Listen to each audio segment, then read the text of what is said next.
everyone, and thank you for being here. I'm Robert Rosencrans. I'm chairman of Intelligence Squared US, the debate forum, which is an initiative of the Rosencrans Foundation. I'm here with Dana Wolf, our executive producer of this debate series. We'd like to welcome you. This is the second debate of our fall season.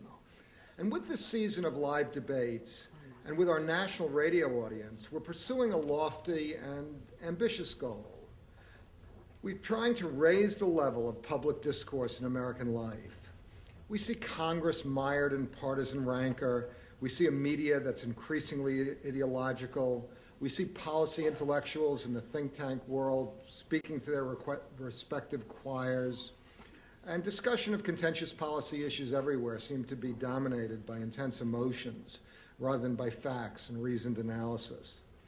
But IQ Squared is not about the search for a bland middle ground. Rather, we want to encourage each side of an argument to sharpen its own thinking by listening to opposing views and responding to inconvenient facts. And we want our audience, who voted on tonight's resolution, to vote again after hearing the debate. I hope you come away with the recognition that there is an intellectually respectable argument on the other side. We're thrilled that WNYC is recording our series of debates, and that through National Public Radio, you'll be able to hear this debate in many of the major cities across the country on local National Public Radio member stations. We also value the sponsorship of the Times of London, and I especially want to thank our moderator, Jeffrey Toobin of the New Yorker magazine and CNN, who I will formally introduce momentarily, and the extraordinary group of panelists who are the true stars of tonight's event. Well, you know, at first blush, tonight's motion seems like a slam dunk for the proposers. 95% of the pertinent quotations I looked at were ringing supports of free speech. But there were a couple of more sardonic observations that are perhaps truer to our real attitudes. Here's Haywood Brown. Everyone favors free speech in the slack moments when no axes are being ground. And Louis B. Mayer. I respect my executives who disagree with me, especially when it means losing their jobs. Well, it's amusing, but we do indeed live in a world where jobs are lost because of speech. Larry Summers, for example, lost the presidency of Harvard because of remarks offensive to women. Senator George Allen may well lose his because of a highly arcane ethnic epithet. So, given the heightened sensitivity of so many groups in American society to demeaning speech, we should hardly be surprised that speech offensive to Muslims elicits so strong a reaction, as appalled as we may be by the associated violence. I'm now going to hand the evening over to our moderator, Jeffrey Toobin. Jeffrey is senior legal analyst for CNN Worldwide and a staff writer at The New Yorker, where he's been covering legal affairs at the magazine since 1993. He and I are both alumni of the Harvard Law School. He joined CNN from ABC News, where he provided legal analysis on such high-profile cases as the Elian Gonzalez custody saga, for which he received the Emmy Award.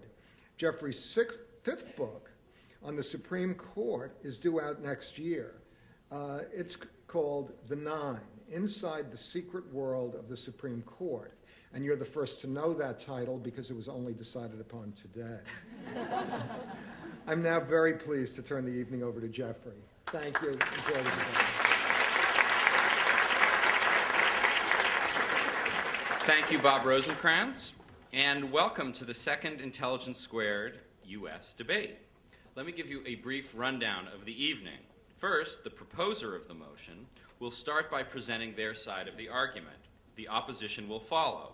Each person will get a maximum of 8 minutes and will go back and forth from one side to the other. Then, when all 6 speakers are finished with their opening remarks, I will open the floor to brief questions from the audience. Third, when the Q&A is complete, each debater will make a final statement lasting not more than 2 minutes each. Fourth, during the closing arguments, ballot boxes will be passed around for voting. You all have your tickets. I assume if you don't have your tickets with the for and against on it, just raise your hand. Some of the folks in the aisle have extra tickets, although ballot stuffing is discouraged. Also, there are pencils and paper for people who want to jot down questions while the debate is going on. Last, after the final closing statement is made, I will announce the results of the audience vote and tell you which side carried the day. For the motion, let me introduce our panelist. Author and editor of the Paris Review and a longtime staff writer for The New Yorker, Philip Gourevitch.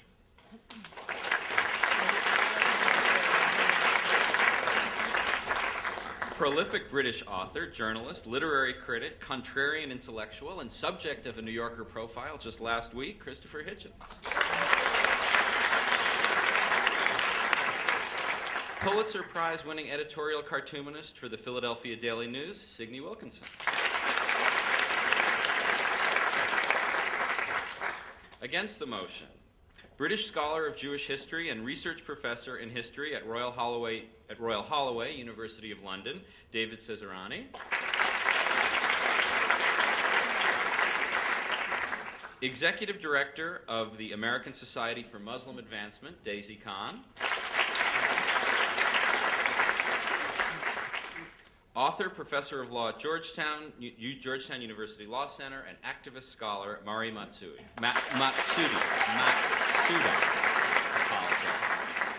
Apologize for the mispronunciation. So let's begin. Signe Wilkinson, you're first.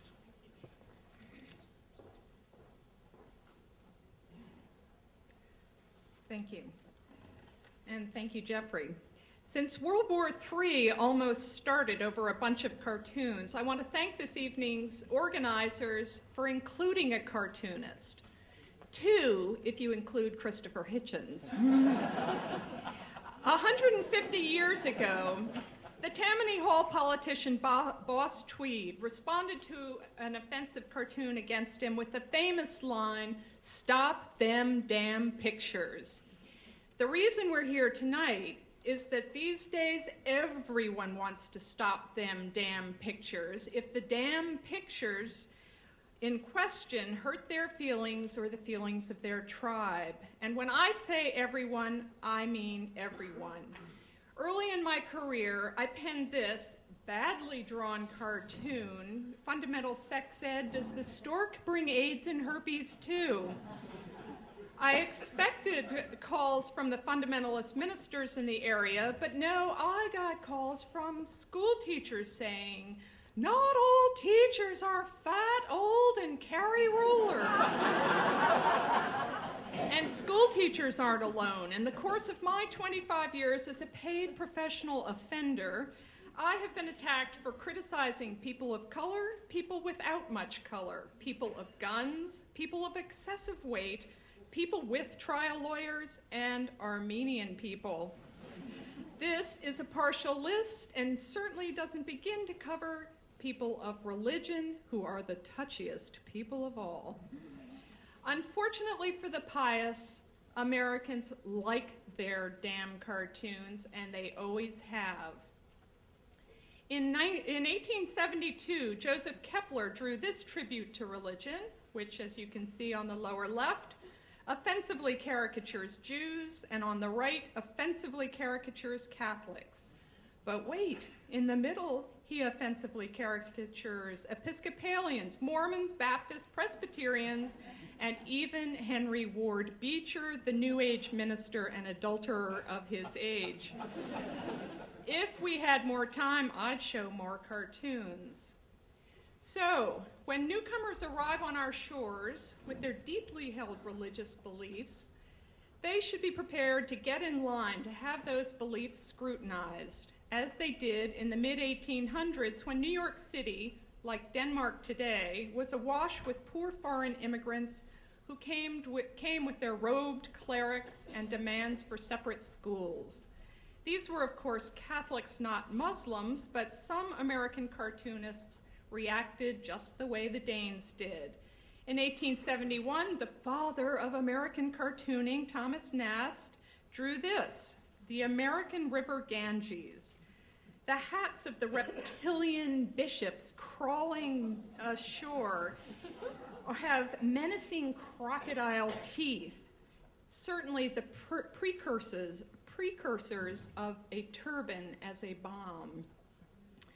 Usually my colleagues don't go out of their way to kick a clergyman. However, when the clergy ask for special privileges, demand special tax cuts, or are just especially misbehaving, we take notice. This Pat Oliphant, the running of the altar boys,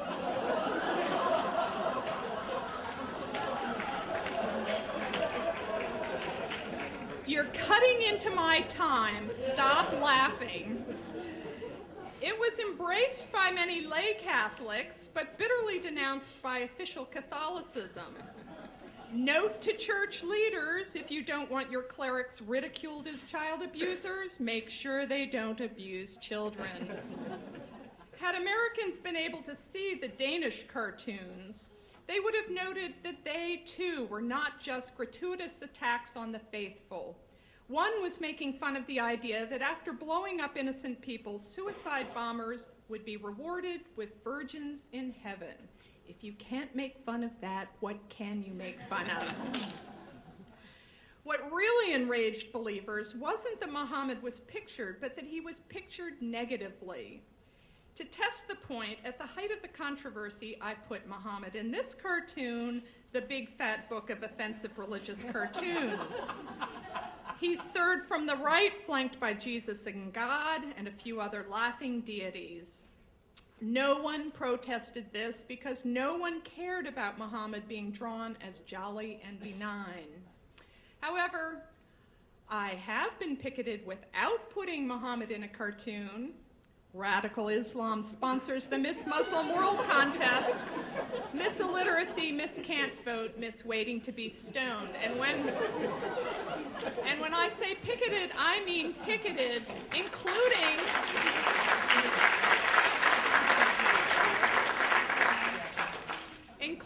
by one of my daughter's high school history teachers. But Muslims aren't alone in their selective outrage. My Jewish readers were okay with a drawing with the Star of David that was pro-Israel, but roasted me for one that criticized a local Jewish senator who was attacking his opponent for being anti-Semitic. Critics said that the Star of David was off limits, unless apparently it was used to make a point that they agreed with. What critics of offensive cartoons forget is that every time I exercise my free speech, my readers exercise theirs, swiftly and loudly. For that last little sketch with the Star of David, our paper received and printed weeks of vilifying letters. The Anti-Defamation League denounced me, I was called a Nazi, and the senator's son helpfully suggested to my editors how they could better use my talents. One reader wrote that I was worthy of Hustler magazine, which at my age I take as something of a compliment. Speaking of Hustler, its publisher, Larry Flint, is the patron saint of cartoonists. When Hustler ran a spoof claiming that Jerry Falwell's first sexual encounter was with his mother in an outhouse, the Right Reverend Falwell did the Christian thing and sued in a case that went to the Supreme Court in 1987. The unanimous decision was written by that famed pinko degenerate William Rehnquist, who wrote that even though the spoof was outrageous, outrageousness in the area of political and social discourse is inherently subjective, and that the court has long protected free speech, even speech that offends the audience. So the offended are left with the same option I use, free speech. They can and do write, call, picket, boycott, and draw their own cartoons, but in America, thank God and the Constitution, They can't claim special privileges, and stop them damn pictures. Thank you.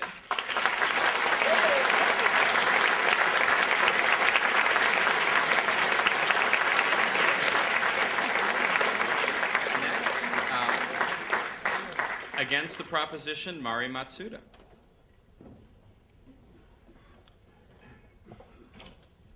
Thank you, Jeffrey, and thank you, Signe, for making us laugh and making my job so hard. It's really not fair to put me after the cartoonist, but I volunteered to go first. I'm sorry I didn't bring cartoons, and I'm not going to make you laugh. I stand before you a censored person. Under American law, there are several things that I could not say. I could not attempt to sell you snake oil as a cure for cancer. I couldn't tell you secrets that I know that could make you millions of dollars when the stock market opens tomorrow. I couldn't tell a lie that would harm the reputation of any of the people on this stage. And I could not yell fire in a believable way that would cause a stampede for the exits. This point is the lawyer's point. In a complex society, law necessarily mediates between competing interests. Speech is one of those interests, and it is profoundly valuable. But when speech comes up against other interests that are also valuable, we have no choice. We mediate, we draw lines, we balance. This is what we do. My second point is a humanitarian point, that words are weapons. They can assault, wound, degrade, exclude, and incite harm of stunning proportions. I am a citizen born of the last century, one that had genocide right in its center. And that century will forever color my view of the harm that human beings are capable of. Propaganda is not a parlor game, and rhetoric is not recreation. Words have consequences. I take words seriously enough to make them my vocation, and I believe that some words should remain unspoken. My third claim is that I am a constitutionalist and a civil libertarian. I believe that individuals exist prior to the state and that the state must remain accountable to its citizens. Thus, I am allied with my opponents in this debate in their healthy distrust on limits of speech. Indeed, if we had time to discuss the entire history of suppression of dissent in this country, my guess is that all 6 of us here on the stage would agree that the record contains many deplorable episodes. So why do I diverge on the particular question of assault of speech and urge you to vote no tonight? It is precisely because I value speech. As I see it, there are 2 main reasons for the First Amendment or for our protection of speech. One is simply that we respect individual choices. Each of us is sovereign over ourselves and entitled to express the cry of our own heart. The second reason is functional. We need democracy in order for our individual selves to thrive, and we need speech in order for democracy to thrive. Democracy requires that each and every individual speak, think, study, know, participate in self-governance. When hate speech and propaganda instill beliefs of inherent inferiority, the very things that the First Amendment is intended to protect are at risk. When racist invective keeps you away from a public hearing, as has happened, when sexual taunting keeps you away from a job, as has happened, democracy's prerequisites of mutual exchange and participation are gone. My students tell me, you've got to give examples. People don't understand without examples. So I'll give you one from the Asian American community. Right after the major San Francisco earthquake, the last big earthquake, the big one, there was a public debate about whether to rebuild certain sections of the freeway, and one off-ramp in particular that led into Chinatown was of concern to the residents of that community, and they turned out for a public hearing. Well, the White Aryan Resistance also decided to do a show of force at that hearing in their full Nazi stormtrooper regalia. This is pre-internet, so instead of a website, they had a hotline where you could call and hear racist invective and find out who had testified at that hearing. Well, many of the elders in that community, the merchants who had come out to testify, it was their first experience with participation in the democratic process. And they were frightened away and were very unlikely to come out again as the debate continued around this issue of political discourse. If you think about why we disallow defamation or we impose legal penalties for it, it's because reputation is part of the self, and it's part of the self that's needed to participate equally in the democratic conversation. If you lose standing in the community, you lose liberty. The freedom to move about as a respected person, to speak credibly, to join your fellow citizens in this grand social contract that we call democracy. Your reputation is valuable, and thus we will restrain speech when it takes your reputation from you. And I submit that there are forms of assaultive speech that have very much the same effect. I've asked for 30 years why we penalize someone who calls a doctor a quack, but we won't penalize someone who says that by race, the doctor is inherently worthless and properly subject to extermination. I haven't received an answer. If you believe, as I do, that unbridled freedom to wound with words and to incite through propaganda can harm the very freedom that we intend to protect by protecting speech, then I suggest that you vote against the proposition. The other side will tell you we can't start down that path of deciding which speech is acceptable, or we become trapped in the censorship business. This is a rhetorical move that lawyers call the slippery slope. What the other side will not tell you is that we are already on the slippery slope of tolerating censorship of certain forms of speech, including libel, fraud, copyright infringement, conversations and restraint of trade.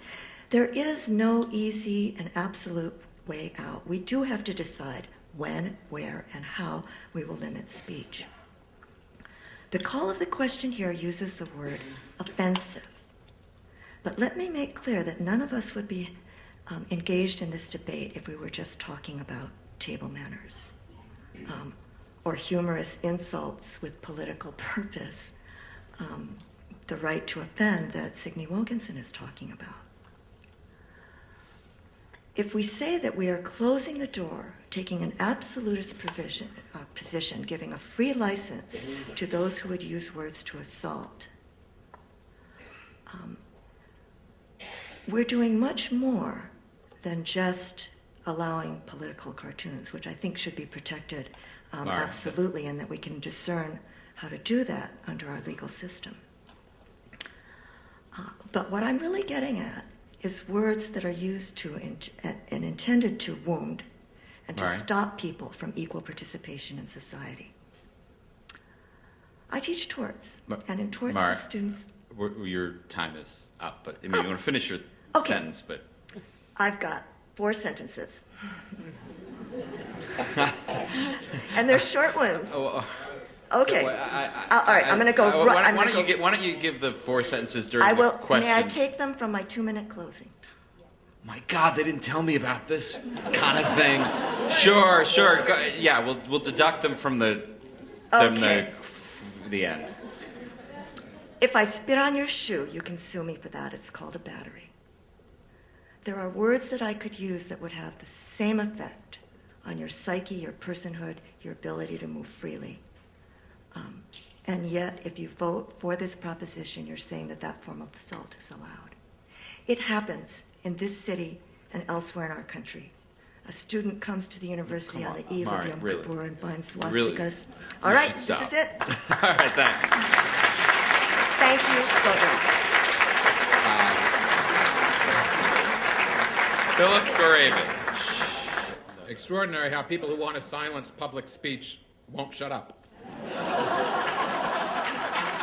We're faced tonight with people who want to start cartooning but who make a caricature of the concept of free speech. They are not here to discuss free speech. They are here to discuss their deep conviction that speech is not free and therefore should not be free. That is essentially what the previous speaker said. She says there is no free speech, let's be real, and therefore there should be no free speech, and we should simply start restricting it endlessly.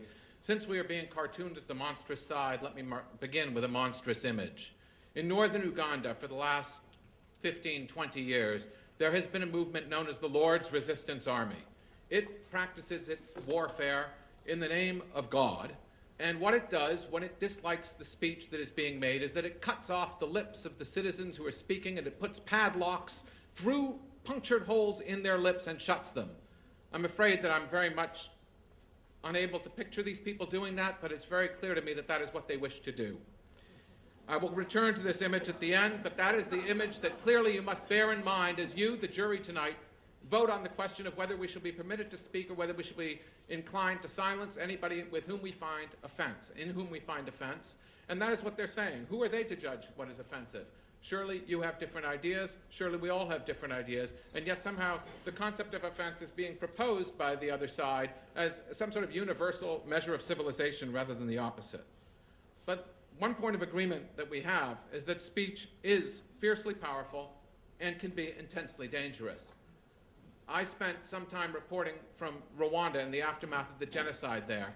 And one of the most striking things, the previous speaker referred to genocide, is that in the course of this genocide, a great deal of the genocide was incited by public speech, by radio speech, by incitement through words. And the words were used as hate speech, which you will find that the other side thinks should be censored because it is dangerous. The hate speech said, invariably, kill the minority, the Tutsis.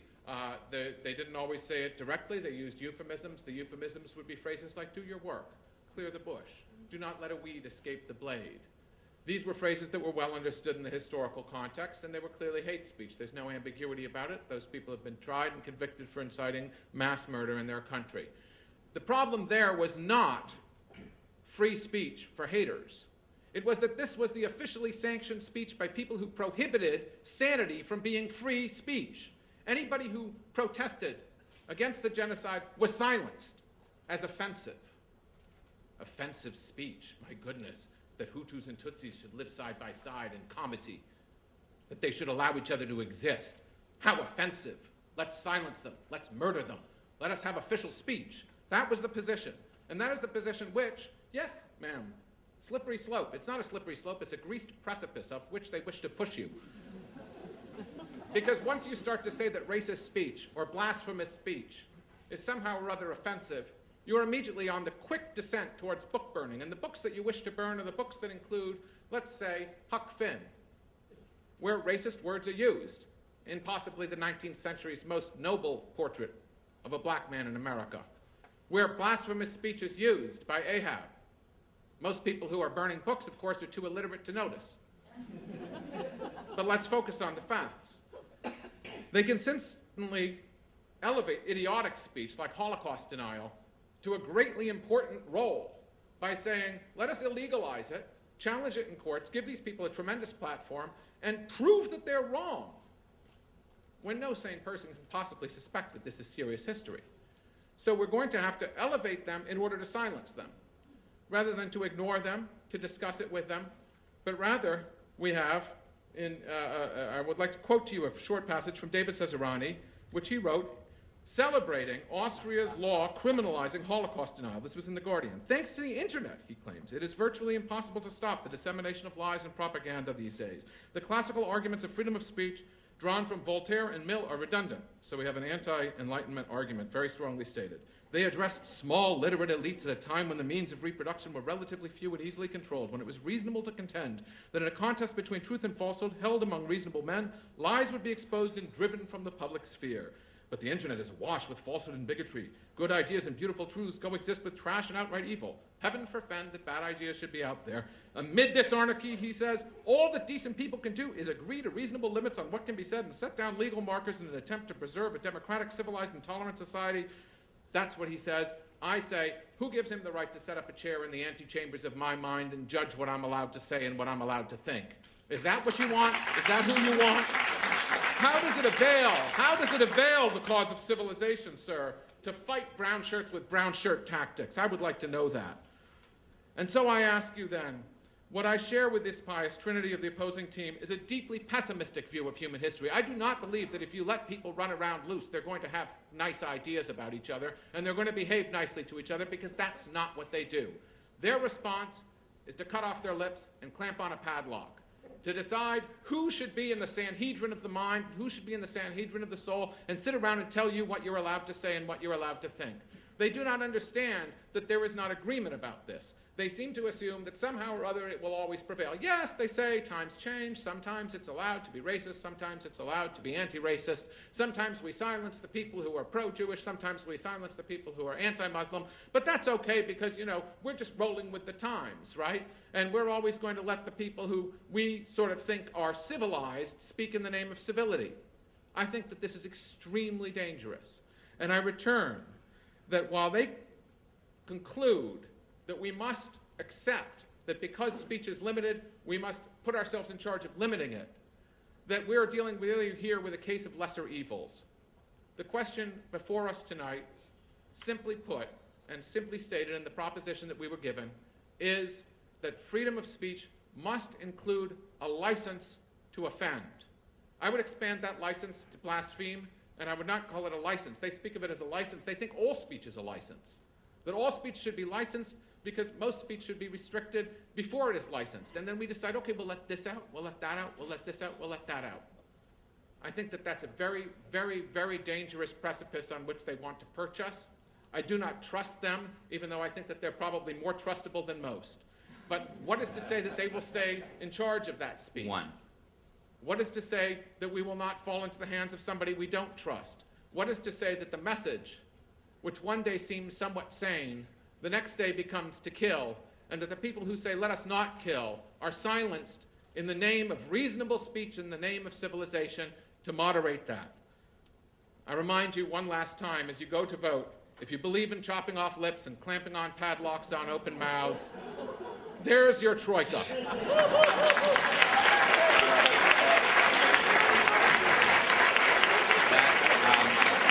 That was Philip Gourevitch. Next, against the proposition, David Cesarani. Right. Well, first of all, I want to thank Philip for summarizing, well, actually repeating verbatim something that I wrote in the Guardian. I stand by every word, and it's saved me a bit of time. I do think it is possible for reasonable people, like the people in this room, to decide what is offensive and what is dangerous. And Murray, in a very modest and less flamboyant way, tried to set out what it is that is offensive and what is dangerous.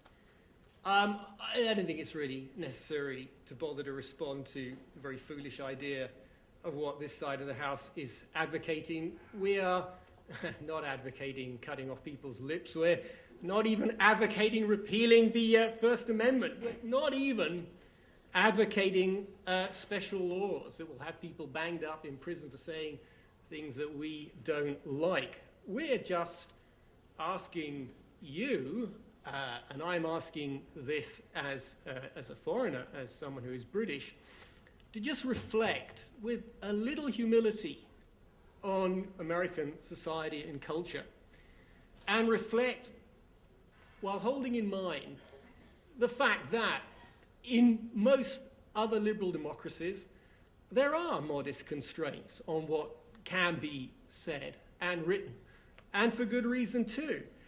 And most international conventions that set out freedoms also include constraints on the freedom of expression, most notably the European Convention on Human Rights. And the reason is that the European Convention on Human Rights that was passed in 1950 was framed against the background of genocide, mass murder, persecution, totalitarianism in Europe. When men and women had seen the effect, the drip, drip effect of hate speech, words that demeaned, that degraded, and resolved that freedom of speech could no longer be considered an absolute right. It was a right. It was a fundamental element of liberty. But it was not absolutely overriding because it was open to abuse. It was abused in Europe. It's abused now. And I'd say it's actually abused here. Philip Gourevitch said rather mockingly that we came to you to ask you to get real. I'm going to repeat that. Get real. There was a little article in The Guardian which amused me. Apparently, a few days ago, a meeting to be addressed by a colleague of mine, Tony Judd, a historian who I rate enormously highly. A meeting that he was to address was cancelled because of a phone call from Abe Foxman. I don't know if Abe Foxman is in this audience now, but he's obviously a very powerful man. Just with the tone of his voice, he can have meetings cancelled. He can have freedom of expression curtailed. I think that is an abuse of power. I think that it is very dangerous that people can phone up organizations and have meetings cancelled because they don't like not what the speaker is actually going to address, but other things that he has spoken about. Tony Judd has written some things about Israel that Abe didn't like, so Abe phoned up the Polish consulate and said, "Do you really want to have that guy speaking on your premises?" Now, get real. You have constraints on freedom of expression in this great country. And what we are asking you to do is reflect with a little bit of humility of how you want those constraints to be exercised. By the most powerful, the most ruthless, the ones with the biggest bank balances, the ones with the most votes, or do you want to have a public debate about how you protect those who are weak, who are vulnerable, who are defenseless, and who are marginal, and who are often abused in the mass media or in work settings, as Mari mentioned? I think the real choice is not whether you're in favor of absolute freedom of speech or constraints on freedom of speech tonight, but whether you're going to be realistic or whether you're going to be smug and hypocritical and walk out of this hall thinking this is the land of the free, land of the brave, no such things as restrictions on freedom of speech here, and we don't want to be lectured about that by some limey. And recite to yourselves happily Milton, Locke, Mill, without actually knowing very much about what Milton, Locke, Mill had to say about freedom of expression. Because for none of these men was freedom of expression a good in itself. It was always a means to an end. For Milton, who didn't like Catholics, it was to expose the fallacies of Catholicism prior to crushing them, eradicating them. For Locke, it was simply a means to good governments. For Mill, it was to advance education and truth. And as soon as Mill considered the possibility of uneducated mass audiences, he panicked and resiled. He went back on everything that he said about unlimited freedom of speech. And I'm going to read out what John Stuart Mill had to say.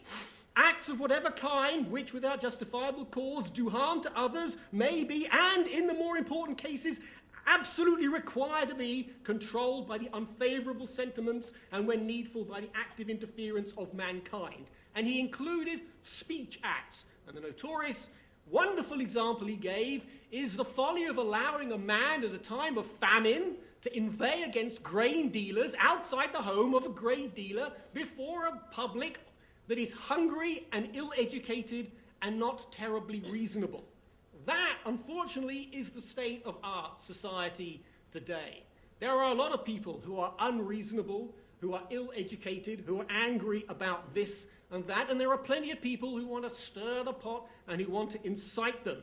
And John Stuart Mill, who understood the perils of mass society, also understood that we are no longer conducting this discussion amongst a nice, homogeneous elite, but we are having to deal with huge numbers of people in divided, conflicted societies.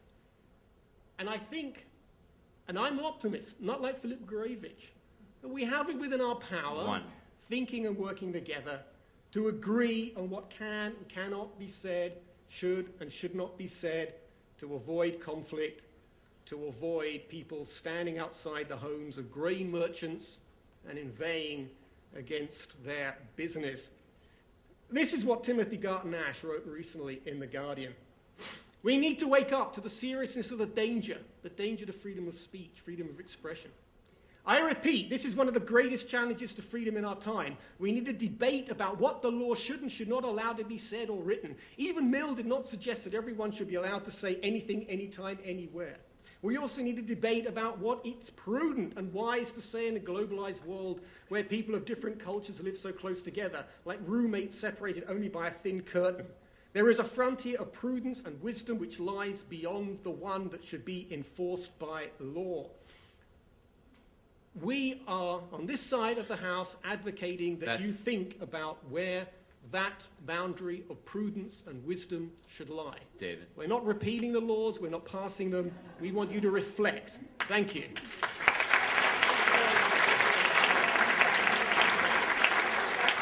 That was David Cesarani against the proposition. Now for the proposition, Christopher Hitchens.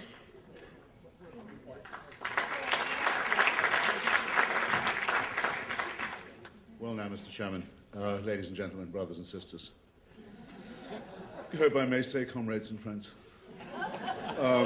Okay, then fire. It's not that crowded a theatre, but fire again.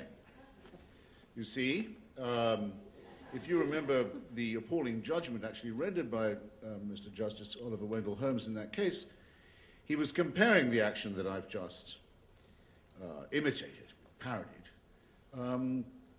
to the action of a group of Yiddish-speaking socialists who gave out a leaflet in Yiddish only, opposing Mr. Wilson's war, and actually calling attention, as they were, to a major conflagration raging in Europe in which they did not think the United States should become involved. Be very, very, very careful when people give you arguments from authority or tradition that suggest that free speech can be limited by higher authorities like the sainted Holmes, because that's what you'll get. The end of it is a group of Yiddish-speaking radicals told they can't hand out a leaflet in Yiddish on a major question of the day. That's always how it will end, no matter how high-mindedly or creepily or sinisterly it's presented to you. My favorite crowded theatre story is actually about the terrible Broadway production of The Diary of Anne Frank. Some people may remember it's in the 60s. It was a production famous for its longueur. In the third act, as the German soldiers came pounding on the door and stamping into the parlor, someone in the front row shouted, "She's in the attic."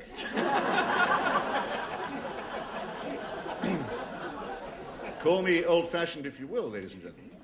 But as you will see, I don't think a joke is really a joke unless it's at somebody's expense. Now, if you're thick-skinned and broad-backed enough to take that, I might have a bit more for you. The real question, utterly dodged by David in his shady remarks, is this. Who's going to decide? We've already found that Oliver Wendell Holmes isn't competent on the point. Who will you appoint? Who will be the one who says, I know exactly where the limit should be, I know how far you can go, and I know when you've gone too far. And I'll decide that. Who do you think, who do you know? Who have you heard of? Who have you read about in history who you'd give that job? I would say, just for this evening, I wouldn't give it to anyone who's spoken so far on the other side.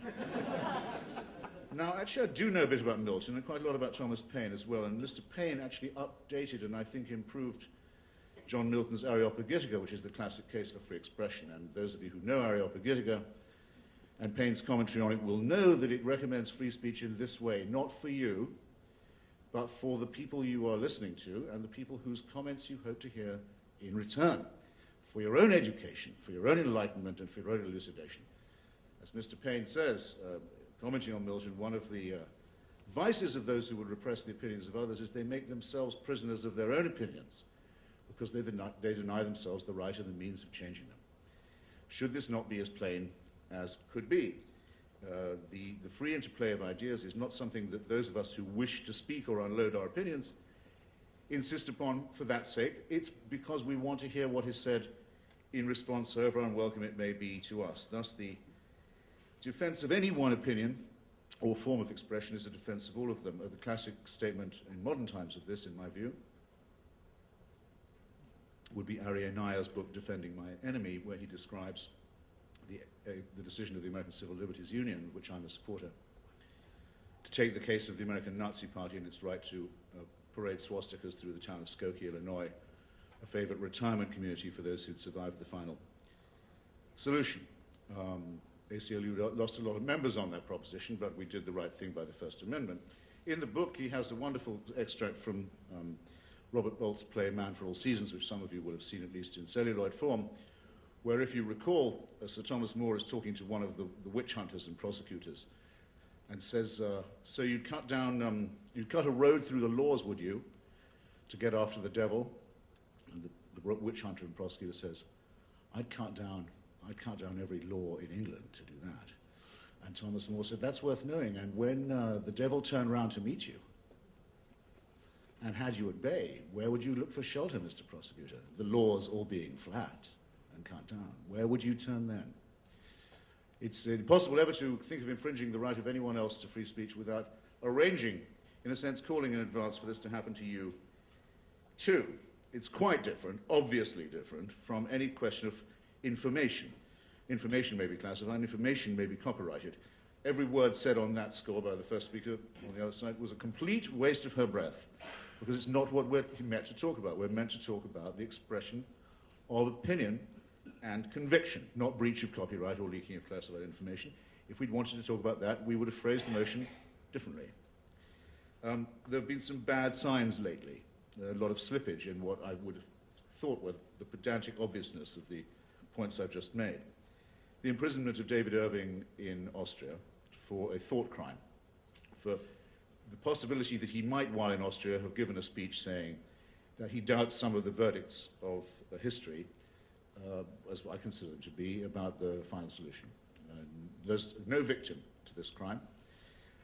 The Austrian consul called me up weeping with self-pity when I pointed this out in the Wall Street Journal and said, but we thought finally Austria would be popular.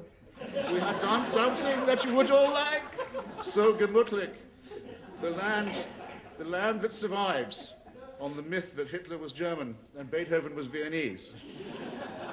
The land that had Waldheim as its chancellor and has Jörg Haider as a member of its government can revenge itself on a defenseless British academic and jailer. This is a standing disgrace. And there are attempts to extend similar thought crime laws to other topics of historical importance. The most depressing of which recently is the decision, provisionally at any rate, by the French Parliament, to criminalize discussion of the Armenian massacres, considered by me and most others to have been a planned genocide in the early part of the 20th century. Now you can't take the contrary view. You couldn't, for example, argue, as you can, that actually in the provinces of Turkey where Russian forces were not engaged, Armenians were not massacred. In other words, it could be that it's partly an act of war as well as an act of ethnocide. Speculations of this kind would now be at your own peril.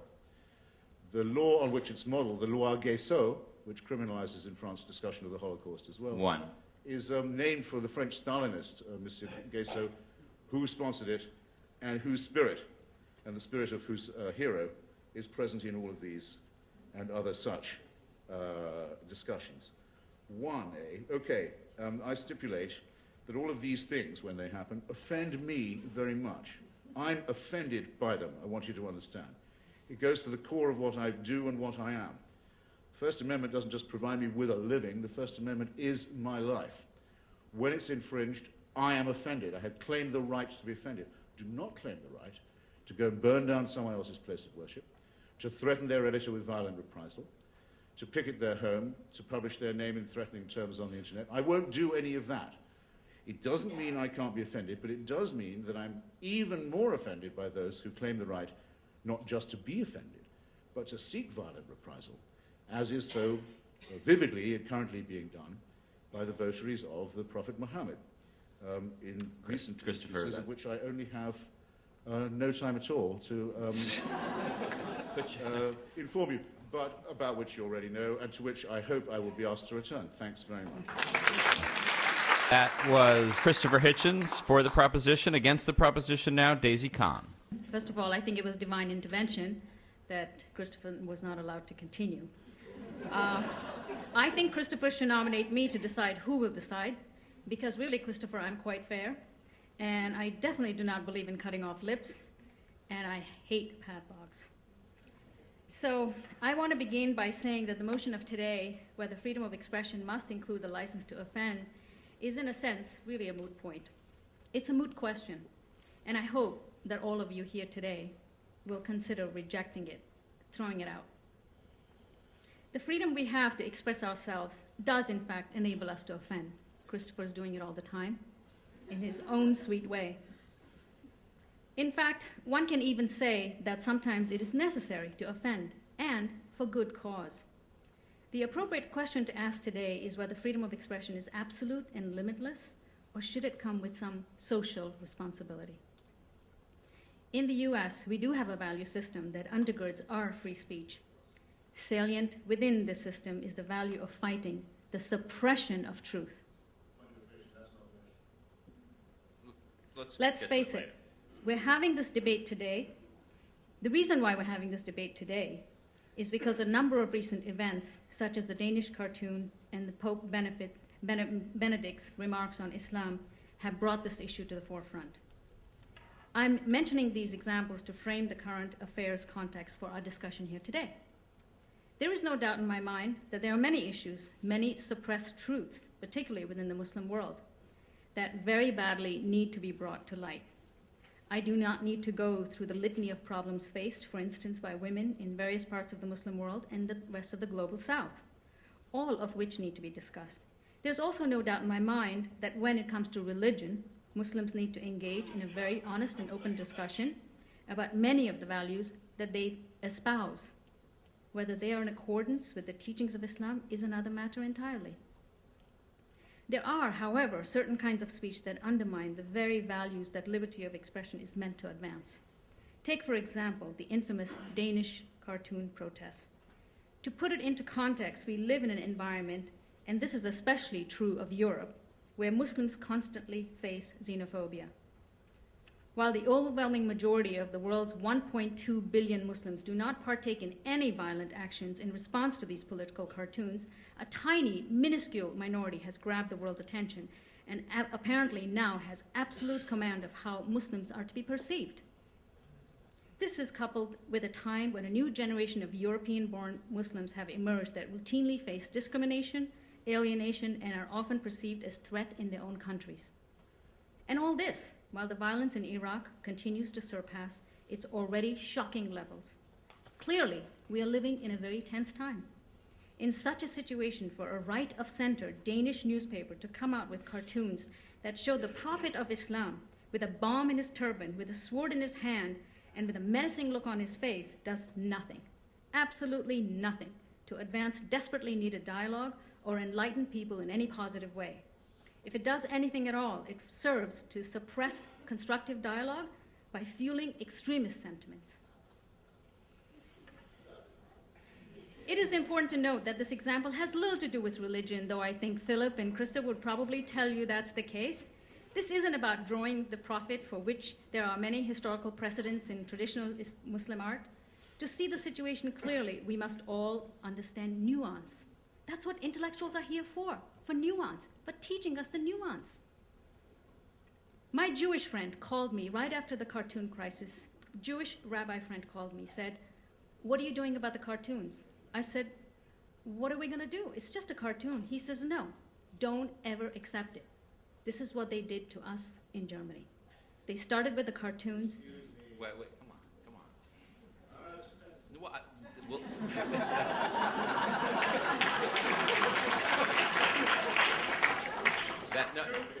no, come on. Christopher, Christopher, come on. Christopher, come on. Daisy, this will not be deducted from your time. So when you publish cartoons, which of course are a form of entertainment and hence immensely popular, and Signe, I love that cartoon of the, Radical Islam contest. Immensely popular as a medium for conveying a particular message. Or you give a speech, a person in a position of immense power like the Pope, which further drives people apart and cements stereotypes. You're using public discourse to malign the way an already marginalized community is perceived. And this, my friends, is not in accordance with our foundational values of free speech. This is un-American. The point is not whether such things can or cannot be published, but of course, they are published. Who's preventing them? The issue is whether there's any wisdom in showing the Prophet of Islam with a bomb in his turban, no less. This is the sort of thing that furthers that familiar yet dangerous and unsound argument. Some Muslim men are terrorists, therefore all or even most Muslim men are terrorists. Now, this last statement is certainly something we can say, something that is enshrined in free speech, but is it true? Is it responsible? Does it elevate the public discourse? Or is it simply racist, xenophobic drivel that isn't half as clever as it purports to be? There are a few additional things that I would like to say. While modern technology has allowed us to improve our communication, it also means that ideas, news, and statements can be disseminated at a global level very rapidly. The upshot is that the global distance is of little relevance in assessing how close we are to each other. So the notion of space, of sharing space with our neighbors, needs to be negotiated and re-examined.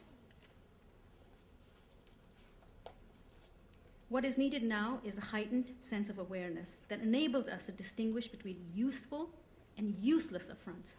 Truly, few things are more useless than statements that exasperate bigotry and racism.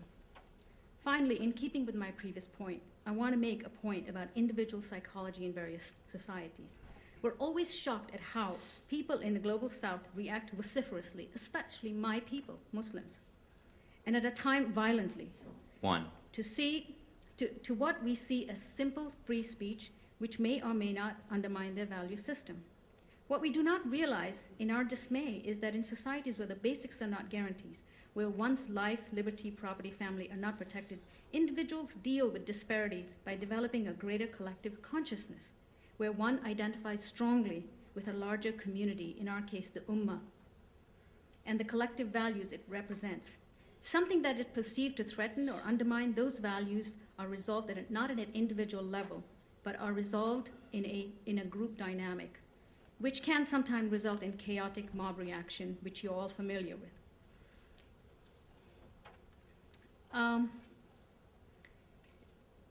In an environment defined by major uncertainties, heightened inequities, depictions like the Danish cartoons are perceived as yet another attack on what are, for some people, sadly remain their final salvation, their dignity and their faith. And Signe's right, religious people are the touchiest. It should come as no surprise then to see that... Daisy, that's time. I want to just finish one more. Finish the sentence, Okay. Oh, stop. Sorry, we'll get to that. Christopher. The rabbi is my secret weapon, and I told him I would never do this. Ultimately, the question to ask is, do we use our free speech to insult and already marginalized people? Or do we use it to advance and enhance a desperately needed discourse between people living in an increasingly interconnected world? I hope you'll throw out the other motion. Thank you. Okay. Thank you, Daisy Khan. Before we get to the questions, it is now...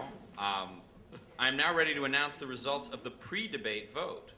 Before the debate, 177 of you voted for the proposition, 25 against, and 24 don't know. So we'll see if that changes. We're now ready to begin the Q&A portion of the program. I will call on the questioners. Someone on each side of the auditorium will come to you with a microphone. Please stand when you ask your question, and I ask that please make your question short and to the point. Members of the press should identify themselves as such. Members of the audience who are not the press can identify themselves or not as they see fit. Why don't you, sir, ask the first question? My name is Barry Fredericks. I have a question. Have you all forgotten about Galileo? I mean, this conversation about religious problems and insulting people, I mean, we've tried that case in the 13th century. Do we want to go back? I know there are groups in the Islamic world that like to go back to the 13th century, but do we really want to make that argument? Okay. 7th century. Okay, that's a good question. Who would like to respond? I'm for going back to the 13th century, personally. Yeah. That's a question. Well, what? He was much on my mind as I came here tonight. But I mean, I thought, here I am facing the anti-Galilean forces once again. And I expected them to be very, very old. So this is very strange. Very strange arrangement. If I can... David. Yeah, the gentleman has repeated a hoary old myth about Galileo. He actually was not persecuted for what his astrological discoveries. He was persecuted for various other things. He was patronized by the Pope. And he didn't get into trouble with the Pope until he crossed swords with the papacy on completely different issues. That's not true. He was tried because Okay, he didn't follow the purple bull. The next debate is about Galileo. Read some history books that have been written within the last 30 years. Okay. Why don't we go have another question? Yes, ma'am. Yes. I just want to make the point, and I think this is directed at Daisy, who talked about racism and bigotry, and then just talked about her Jewish friend. And you are against the motion to offend, and yet I think you offended most of the people in this room. And if anybody has a comment on that, Yeah, I have a I'd like comment. to hear I it. wasn't offended. I wasn't offended, and I'm My Jewish. friend came to my aid and Nor came was to the I, aid of actually. my I was only community. pretending to be. I was just fascinated that she only had one. I don't believe she has one. I want to know that rabbi's name. It ought to be traceable. Not one. But I Next suggest that question. she speak to some others, because really, it's not a majority view amongst Jews, and to try and invoke her one Jewish friend to make this majority view is quite preposterous.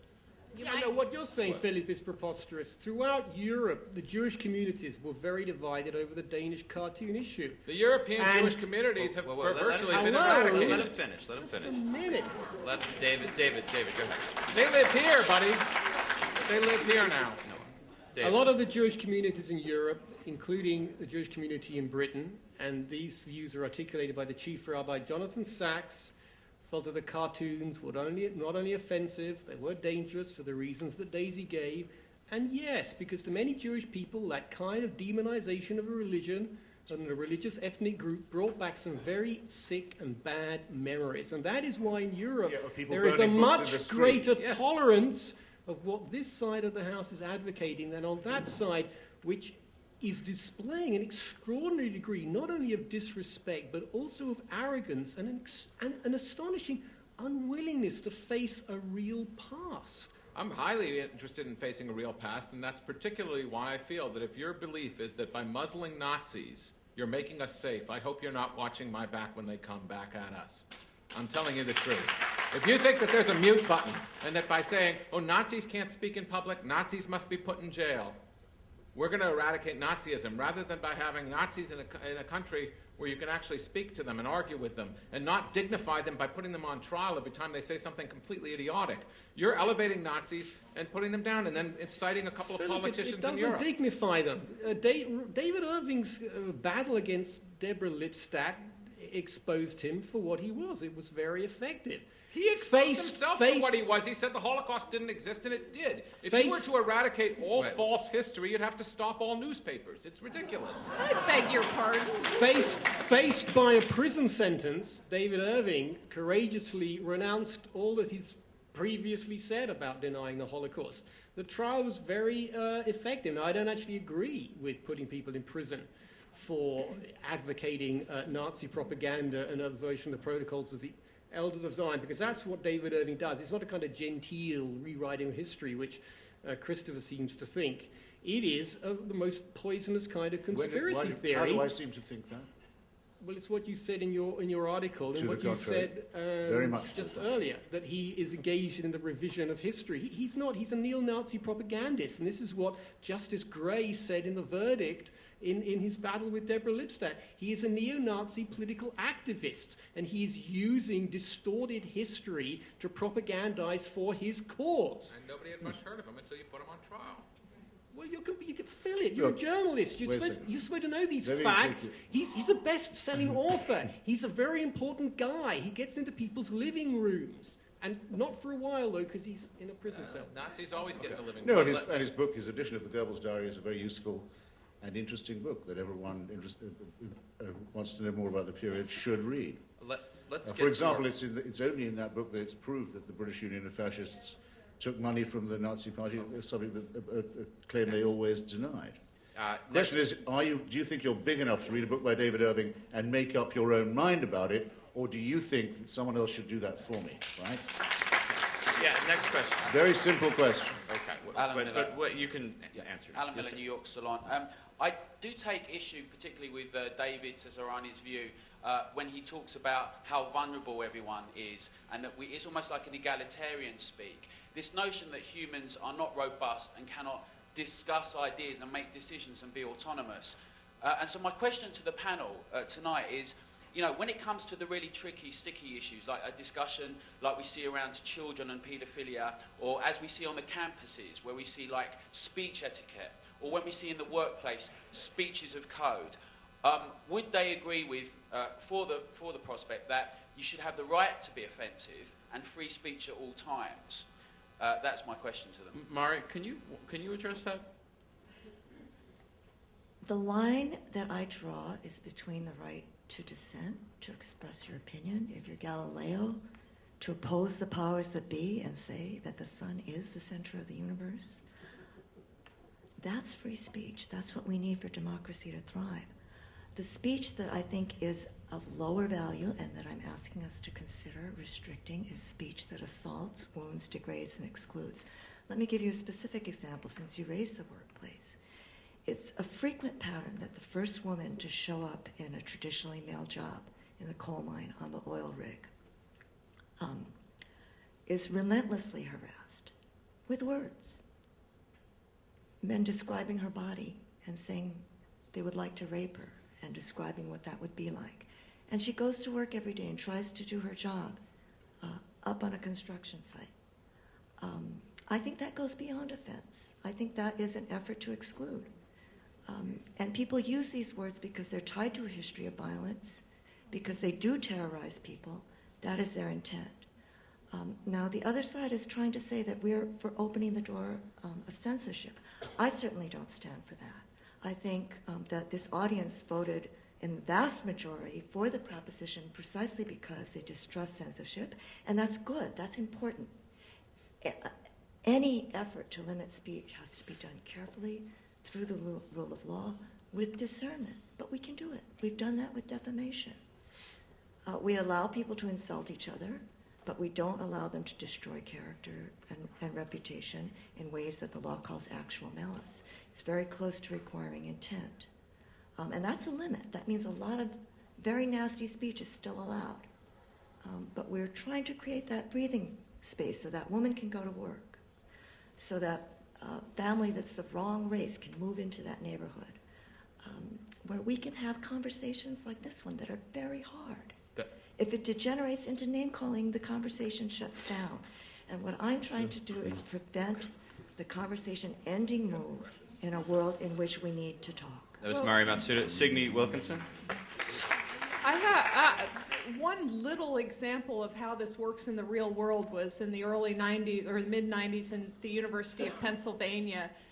There were some kids making noise outside of a dorm room. Some guy leaned out the window and told the water buffaloes to shut up. And the water buffaloes took it to the speech code people at the university. Had they not, the guy who had said water buffaloes would have been the jerk that he was. But as it turned out, then the girls who got all upset about it, they made a federal case out of it. They ended up looking stupid, as did the administration of the University of Pennsylvania, because water buffaloes, I mean, where are you going to draw the line? You can't. It's an animal. It's not like saying Very I'm nice going to animal kill you. So I mean, to me, it's like if you let someone say something stupid, they're the ones who look idiotic. If then you start, like David Irving, I might add, but when you start taking him on and as Christopher said, giving him the platform, then it's you who are starting to look like you can't quite join the debate. Let's take another question. Can you hand that woman the microphone? I'm sorry. We'll get to you next. Okay, my question is the following. There was a cartoon in the New York Times a couple of weeks ago which was never talked about, and it was from Ohio. They always do a synopsis of cartoons that they think are particularly relevant. And so it was the Pope saying, "I'm sorry that my remarks about Islamic violence provoked Islamic violence." Now, nobody made a big scene about that, but who made the big scene about the Danish cartoon? Who fired up the world about the Danish cartoon? Who got it started? It was an Islamic cleric who got everybody. So what's your question? So my question is, why does this happen only in this situation when it was outside of the United States, and why did it not happen here? Okay. Daisy, do you have a... I mean, I think that was mostly addressed to you. Yeah. Well, I think what Daisy happened... Kahn. Thank you. What happened with the Danish cartoon was when the cartoon was published, there was a small little, demonstration by certain Muslim groups, and that was the newspaper decided that they were not going to pay any attention to that because they had a license to free speech, which was fine, freedom of expression. And then they took it up to some of the ambassadors of Muslim countries, and they were hoping that their intervention might have helped with the situation. The ambassadors called for a meeting with the Prime Minister, and that meeting was refused. And as you know, that the ambassadors are ambassadors from various Muslim countries, and they wanted to have a meeting with him. And he basically said, "I have nothing to do with this because this is not within my realm." And they called for a lawsuit, and that lawsuit was not pursued. And basically, the community felt that their hurts and their concerns were not being addressed, and they went overseas and they sought support from overseas, and then the whole situation went out of control. All right. So wait. No. Christopher's turn to let Christopher respond. No, I'm just want to finish the point. What I'm saying is that had it been addressed at the local level, it would have never become an international phenomena that it became. It should be addressed at the local level, like Signe did. When the Philadelphia Inquirer decided to publish that same cartoon, they called the Muslim community and said, "We want to do something about this, and we want to create dialogue." Now that was responsible. That was socially responsible. Christopher, go ahead. When Hitchens. Dr. Samuel Johnson had finished his great lexicography, the first real English dictionary, he was visited by various delegations of people to congratulate him, including a delegation of London's respectable womanhood who came to his parlour in Fleet Street and said, "Doctor, we congratulate you on your decision to exclude all indecent words from your dictionary." And he said, "Ladies, I congratulate you on your persistence in looking them up."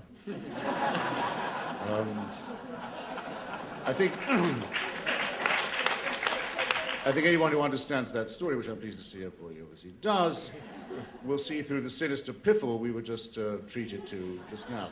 If people are determined to be offended, if they will climb up on the ladder, balancing it precariously on their own toilet system, to be upset by what they see through the neighbour's bathroom window, there's nothing you can do about that. The imams in Denmark did the following. First, they invited the intervention of 22 foreign ambassadors in Denmark's internal affairs. Itself a disgrace. The Danish Prime Minister quite rightly repudiated it. Then they added 2 cartoons of their own, drawn by them, one of them showing the Prophet Muhammad in the shape of a pig.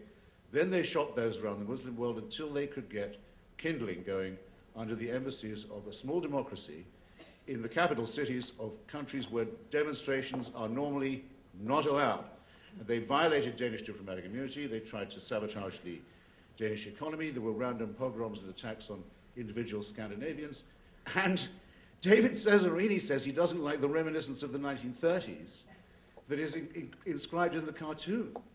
I don't like the reminiscence of the 1930s that is involved in a Kristallnacht against Denmark, put up by religious demagogues and thugs. And that's what needs to be condemned. David Cesarani. I actually agree with much of what Christopher has just said. I think the response in the Muslim communities and in Muslim countries and in countries with large Muslim populations was abysmal. But I will absolutely defend the right of Muslims to protest in peaceful ways against those cartoons and to lobby. So now, so would all of us. Good. Big boy. Okay, there's a measure of agreement. Now, let's see if we can push it a bit further. Wait, let him finish. We had a beautiful moment of agreement, so let's let David go ahead. You're an angry man. Let's think about this town, New York. There was a gentleman there asked a question about who are these marginal, vulnerable groups. It's kind of interesting that a lot of people, certainly on that side, have decided, well, yeah, Muslims, they're not vulnerable, marginal. They don't need protection. And if you exclude them, who's left? Gay men? Women? Probably not. Jews? Definitely not.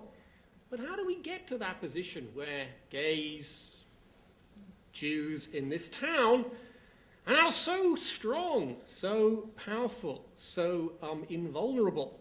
So much so that when Jesse Jackson had the temerity and the misfortune to refer to this great city as Jaime Town, it was the end of his political career. I don't know how Christopher Hitchens or Philip or Signe want to talk about gay men and women, but I guess there are quite a few epithets and words they would not use to describe their lifestyle or sexual preferences.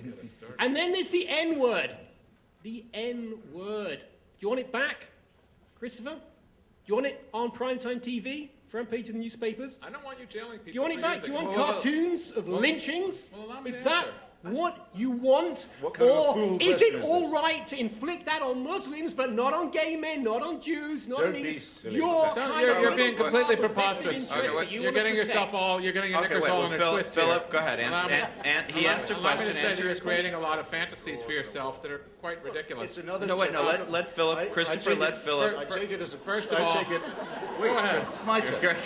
I'm going to take it as a tribute to the superior... No. I'm going to take it as a tribute to the superior cogency of our side, that there's this repeated change of subject from the other side. For example, nobody says it would be a good thing if the word nigger appeared all the time in the press. All we say is that those who want to be offended don't have the right to try and close down the newspapers that offend them.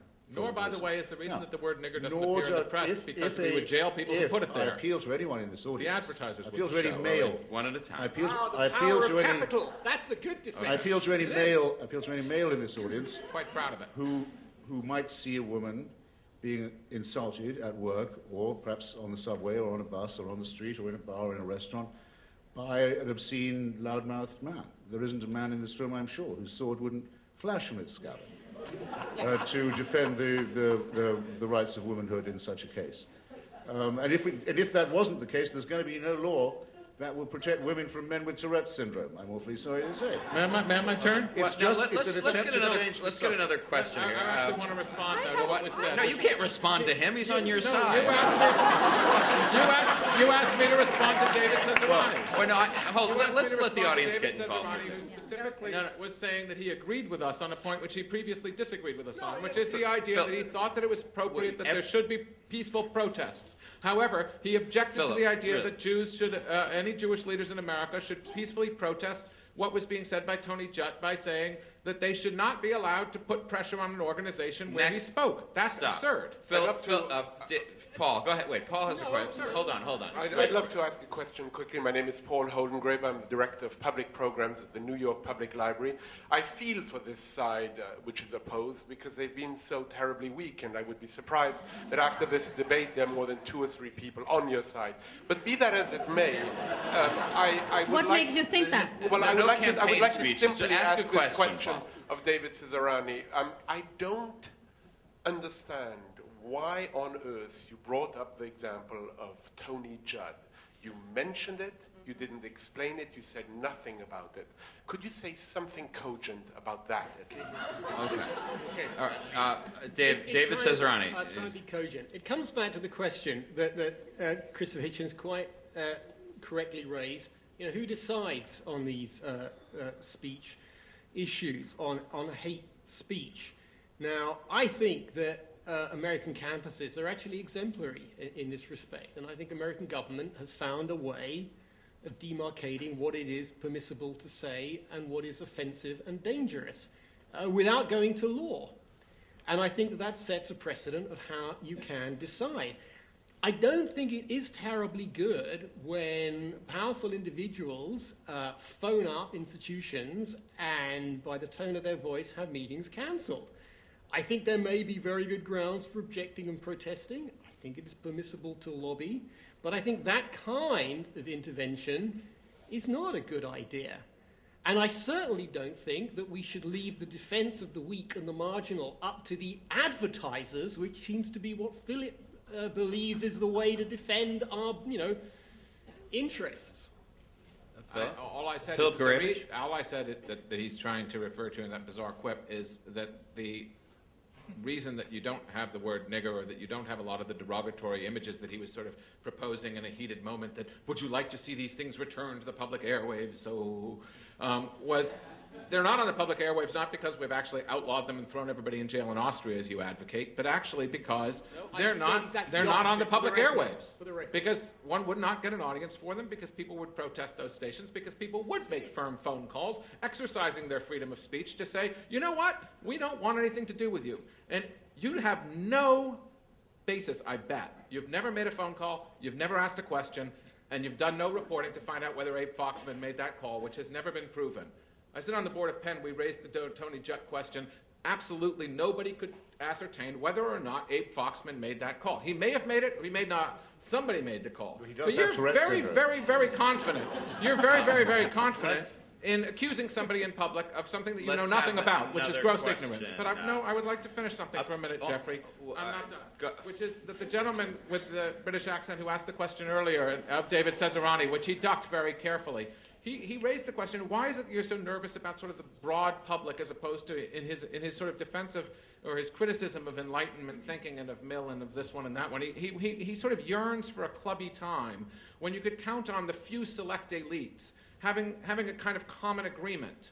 And that now what's dangerous to him is the proliferation of voices, the idea that there are many ideas out there on the internet. Oh my goodness, and we can't regulate them. And they might get in the hands of the wrong people, and we can't even agree who they are. And, for goodness sakes, those clubby people, as they might have put it, even the Jews could have an opinion. I mean, why are you so concerned that there might actually be some unregulated voices out there?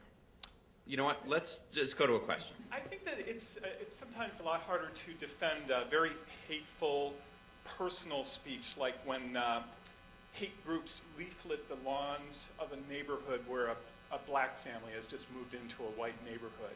We're running low on time, but Daisy, so get do to a you question. really think that it's a problem that we had cartoons that were, unfortunately, I guess it was distasteful to Muslim people, but cartoons in a newspaper that were quite, humorous, really, and I think they were talking about quite a legitimate political issue. Do you really want to ban that kind of free speech? You don't want to allow editorial cartoons? That's a fair question. We've sort of done this question. We've done the Danish cartoons. I think that's a good point. Go up there at the top. I would just like to know, and I'll be the first to admit that I was not aware of this whole discussion about the cancellation of this meeting, but when Mr. Foxman, or if anyone who called and got it canceled did so, were death threats part of the reason they they were not.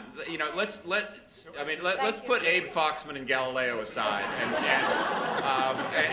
do have a jump point I would like to make.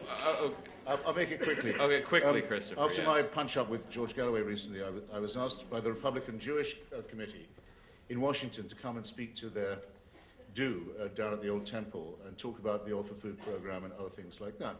They put my name on the bill, and then a gentleman named Mort Klein, who some of you will know, he's a madman who runs a thing called the Zionist Organization of America, kicked up a terrific fuss because of some of the remarks I'd once made about Theodore Herzl, among other things, and got the meeting cancelled. Now, I don't particularly complain about that, as a matter of fact, and I don't share in the tremendous steam bath of self-pity that Mr. Jutt has managed to generate. You have a right to your opinion. You don't necessarily have the right to the audience of the Republican Jewish Committee. They can decide not to have you. That's okay.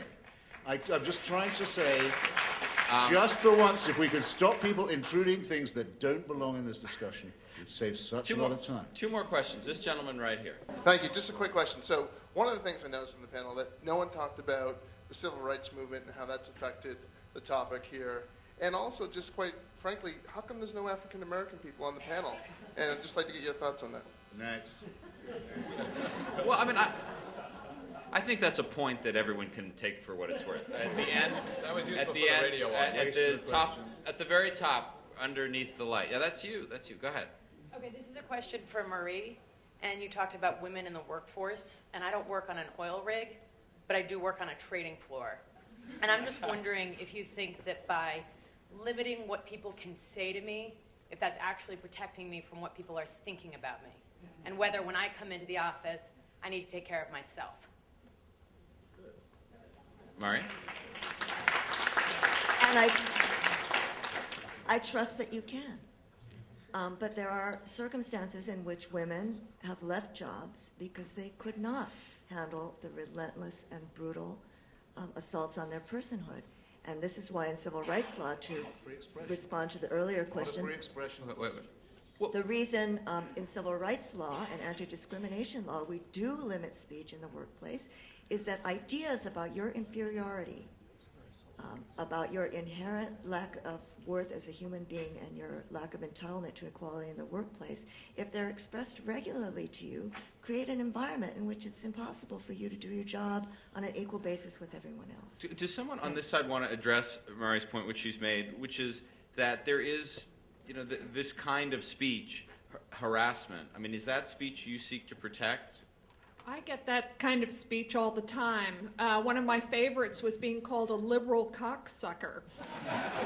Now, I don't know whether that means I cocksuck liberally or I actually suck liberal cock, or I just am not quite sure. But I didn't call the police on it. And furthermore, half the people who rate me horrible, horrible things, no one has seen my mail. They all started, "Dear Mr. Wilkinson." So it's not as me as a woman, it's me, it's the ideas I put in the paper. And if we can't discuss those ideas, even when they talk to me in loathsome, funny ways, we can't talk. And the one thing I would like to say about the whole Danish cartoonist thing is that it changes, having had that confrontation has changed minds on both sides. The BBC reported that about 2 weeks ago there was another minor dust-up about it, but the reason you didn't hear about it is because the Muslim side realized that it really wasn't great PR to kill people in Pakistan to protest cartoons in Denmark. So it's a much different protest. It's been handled differently on both sides, including the Danish side. This is how we learn. We learn by conflict. We learn by calling each other things that, well, maybe weren't a good idea at the time, but we can do it differently next time. Forgive me for interrupting. It's now time to vote. If you want to vote for the motion, everybody's got their cards. You want to tear off the greenish-blue aqua side. If you want to vote against, you tear off the red side. And if you don't know where you stand, you just put the entire ticket in the box. Please vote quietly. And while you're voting, we're going to go to final statements. And the order is, please begin against the proposition, Mari Matsuda. We did dock some of her time. The N-word is hollered out from a passing car to let a black man know that he is not walking in a neighborhood where he is welcome or safe. The speaker knows the effect of that word and uses it precisely because it terrorizes. I asked earlier, why is it that we recognize in American law that if someone spits on your shoe, that's an attack on your personhood? But we won't recognize words that we know socially, historically, from the reality of the human lives that we live, have exactly the same effect on your personhood and your ability to move freely. I am talking about liberty, and it's fascinating that we are all coming from the Enlightenment tradition. 1 minute. And as much as we disagree, I feel affinity with people on the opposing side because we are all concerned with losing our democracy and losing our freedom. I think there are forms of speech that make us less free because we stop talking to each other and we don't have the conversations we need to survive. And allowing this kind of invective perpetuated, Daisy has been out on a limb on herself defending the Muslim community, and I have to speak up. There is hatred of Islam in this country, and it's not a healthy thing. There's also ignorance. And we need to open a space where we can talk to each other, disagree, criticize, and learn. And that space closes when people are allowed to assault. I'm not asking for censorship. I'm asking that if you support the proposition, you're making a choice for a license to assault. Daisy, if you oppose it, you That's open it. the door for a conversation about limits. Okay, next, thank you. That was Mari Matsuda. Now for the proposition, Signe Wilkinson. Well, I basically said earlier what pretty much what I think here, but the I'll just go back to what Christopher said. You have to have, this is a conversation. If you forbid someone to say what's truly on their mind, you won't know what is on their mind. And it's better almost every time, it seems to me, to find out what it is and then be able to deal with it. I think some of the questions get back to what is truly hateful speech, and our history is filled with, for example, horrible images of black Americans who were made fun of simply because they were black. And these images occurred everywhere, in Courier and Ives and all of the major publications in the United States. But the way that changed was not by someone saying, you may not ever do a bad caricature of a black person. It was changed because the civil rights movement and black Americans showed through their own incredible endurance and persistence in going for equal rights in this country, that movement made those images look awful. You can't look at them today without wincing. It says more about the people who drew the cartoons than about who they were drawn by. So I feel sorry for you in New York because you don't have very many really bitter cartoons published here. The New York Times protects you from that. But I really urge you to go on the web, find out what people are thinking, and you'll find out through cartoons, among other pieces of free speech. Thank you. Thank you, Signe Wilkinson. Against, David Cesarani. Yeah, I think what Signe said then about the struggle of black Americans to eradicate racist images from public media was very interesting and very important. It was about equal rights. There was a loss. You know, there were some cartoonists who made a living from, making fun of black people and depicting them in ghastly ways, who probably went out of business or just migrated to certain parts of America where that sort of thing is still tolerated. Elsewhere, however, the dignity of black Americans, that's true of women, of gays, and other groups who used to suffer demeaning and degrading images and speech acts, their equality, and the need to preserve a civilized, civil society for which civility, respect of one for another is absolutely vital, triumphed. Dignity, equality, and civility are values. They are goods. Freedom of expression is a value, and it is a good. On this side, we're simply been asking you to weigh up those values, those goods. We think that human dignity, equal treatment, and having a truly civil society is worth a modest, preferably voluntary degree of constraint, restraint, a showing of humility, knowing where to draw the line. Thank you. Thank you. David Cesarani. Now, for the proposition, Philip Gourevitch. The proposition is freedom of expression must include the license to offend. I would return to the idea that this is fundamentally the lesser of various not ideal prospects. The other prospect is that one licenses someone to determine what offends, and that one is always at the prey of that question. Who is to judge? Who is to decide? How are we to restrict their ability to license our ability to offend? In other words, how are we to restrict their ability to restrict us? And at what point does this admittedly slippery slope immediately become this greased precipice and we fall off into a very dangerous situation? The other side says speech is dangerous, can be hateful, there's hatred and ignorance out there, and therefore they want, in some way, to muzzle the people that they fear are dangerous. I agree with them that speech is dangerous and speech can be dangerous, and that there is a great deal of hatred and ignorance out there. We've heard a good deal of ignorance even tonight.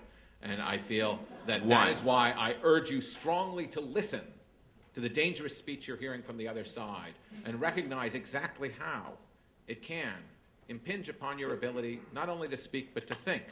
The fact that they keep using this strangely castrated phrase, the N-word, which is supposed to be inoffensive, but is actually doubly offensive because it restricts you from the ability to hear the full offense of the word nigger. And they're at every time trying to double back and triple around and make you use words and trip over your own mind and not think and not speak what actually might occur to you in their effort to observe reality and contend with it. I think that's a very dangerous predicament. I think that they are presumptuous and wild in their notion that we can do that reasonably. And I think that we are at less risk, taking the great risk of freedom. Thank you, Philip Gourevitch. Against the proposition, Daisy Kahn. If all of us here wanted to offend each other, I'm sure we can, but would it be beneficial to building trust and building long-term relationships? I was stunned at the response I got about my rabbi friend. It is because I have been dialoguing with the Jewish community. Stop. Enough. Yes, your question has been registered. Daisy, please continue. It is the deep dialogue that has been going on between me and the Jewish community that has resulted in that concern for our community. And it is out of that concern that the rabbi friend reached out to me and said, do not let this happen to you. And so I was a little shell-shocked at the reaction we got from people here. As I mentioned, we're living in a tense global environment where misunderstanding is increased by peddlers of fear and overpowered by intolerance. Today, what is needed is civility, tolerance, patience, and sincerity.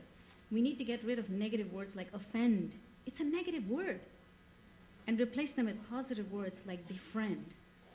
Only once you make the effort. Once you make the effort to understand the perspective of the other person, can you begin to understand the rationale behind their actions and thoughts. Furthermore, you'll be in a better position to influence them. And only then can you even begin to be critical. We humans have a nasty habit of judging the book by its cover. If you're offensive, it is difficult to make a difference because you are seen as hostile and your views are unwelcomed and outright rejected. This is human nature. No doubt, it is essential to be critical, but do so at the right time, in the right environment, and with the right choice of words. Sticks and stones are not the only thing that break bones, ladies and gentlemen. Words do too. On a personal note, the reason I'm here today and I've dedicated the rest of my life to furthering understanding between peoples has to do with my powerful memories of my childhood in Kashmir.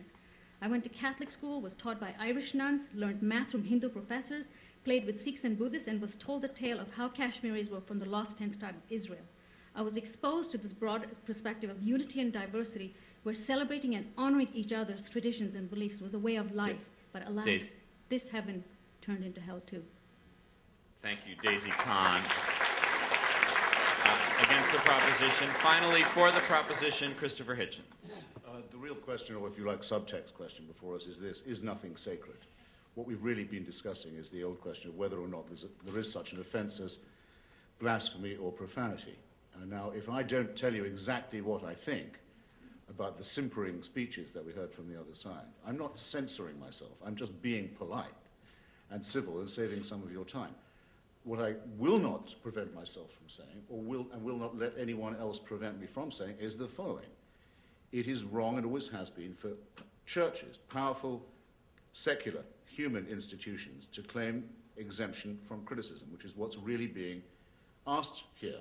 If there's going to be respect, it has to be mutual. Does Islam respect my right to unbelief? Of course it does not. Does it respect the right of a Muslim to apostatize and change belief? Of course it does not.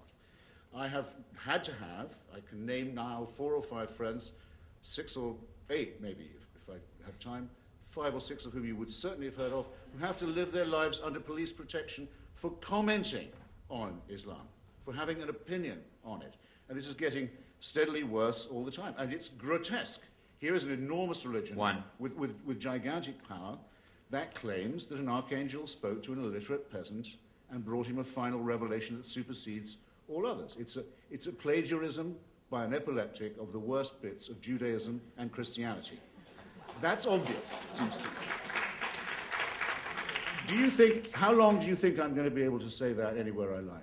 It would already be quite a risky thing to say in quite a lot of places. I did not come to the United States of America 25 years ago to learn how to keep my mouth shut. And I'm going to reject all offers that I change that policy, however simperingly they are put. Okay? Please join me in thanking the debaters for a terrific work.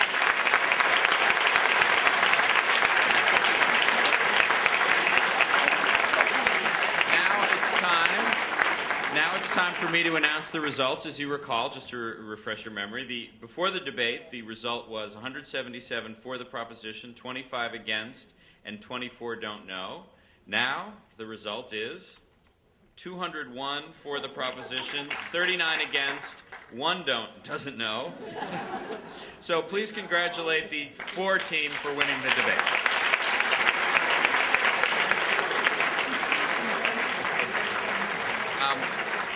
I'd like to invite everyone to return next month for the 3rd Intelligence Squared debate here on Wednesday, November 29th, here at the Asia Society. The motion to be debated there has nothing to do with Abe Foxman or Galileo, but it does. The subject is a democratically elected Hamas is still a terrorist organization, and it will be moderated by Judy Woodruff. An edited version of tonight's Intelligence Squared US debate can be heard locally on WNYC AM 820 on Friday, October 27th at 2 p.m. and check your other NPR listings for other broadcasts outside of New York City. Please be sure to pick up a copy of media sponsor Thursday edition The Times of London and a Times literary supplement on your way out, and thank you all for coming.